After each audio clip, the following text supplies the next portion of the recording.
இட்லி பாத்திரம் இருந்தால் போதுங்க, ஆவியில் வேக வச்ச ஹெல்த்தியான ஸ்வீட் டக்குன்னு செஞ்சிடலாம். எப்படி செய்கிறதுன்னு வாங்க பார்க்கலாம். இதை பாப்பாவுக்கு ஃபிங்கர் ஃபுட்ஸாக கொடுத்துட்ருக்குறேங்க. அவளுக்கு ரொம்பவே பிடிக்கும். இதுக்கு 1 கப் அளவுக்கு அரிசி மாவு எடுத்துக்கிறேங்க. அது கூடயே அரைப்பங்க அளவுக்கு வெள்ளை ரவை, நீங்கள் கோதுமை ரவை கூட எடுத்துக்கலாம். வெள்ளை ரவையை கொஞ்சமாக பால் ஊற்றி நல்லா ஊற வச்சுருங்க. இது ஒரு 10 நிமிஷம் ஊறட்டும்.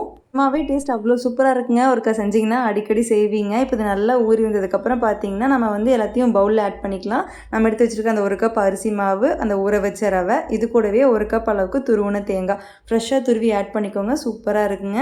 அது கூடவே 1 கப் அளவுக்கு கேரட், இதெல்லாத்தையும் நல்லா மிக்ஸ் பண்ணிடுங்க. நம்ம இப்போ வரைக்கும் வந்து ஸ்வீட்னஸ்க்காக எதுவுமே ஆட் பண்ணல. கூட மணத்துக்காக கொஞ்சமாக ஏலக்காய் தூள் ஆட் பண்ணிக்கோங்க. ஏலக்காய் தூள் இல்லைங்காட்டி கொஞ்சமாக ஏலக்காய் அந்த விதையை வந்து நுணுக்கி ஆட் பண்ணியிருக்கிறேன். நல்லா கொதிக்கிற தண்ணியை இது கூட நல்லா மிக்ஸ் பண்ணிக்கோங்க.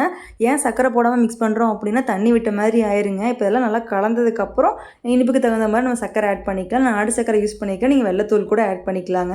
இப்போ இதை மிக்ஸ் பண்ணி பாருங்கள். இப்போவே லைட்டாக தண்ணி விட்ட மாதிரி ஆயிரும். இந்த கன்சிஸ்டன்சியில் இருந்ததுன்னா கரெக்டாக இருக்குங்க.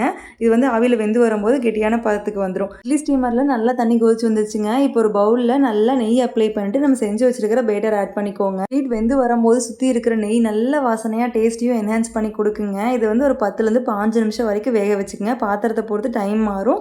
ஒரு கத்தியில் குத்தி பார்த்தீங்கன்னா நல்லா ஒட்டமாக வந்துச்சுன்னா வெந்துருச்சுன்னு அர்த்தம். இது நல்லா ஆறுனதுக்கு அப்புறம் தான் டீமோல்டு பண்ணணுங்க. ஸ்வீட் ரெடி பண்ணும்போதே வீடே கமகமன்னு மணக்குங்க. நான் ஒரு டைம் கேரட் யூஸ் பண்ணேன் அப்படின்னா இன்னொரு டைம் இதே ஸ்வீட்டுக்கு பீட்ரூட் யூஸ் பண்ணிக்குவேன்.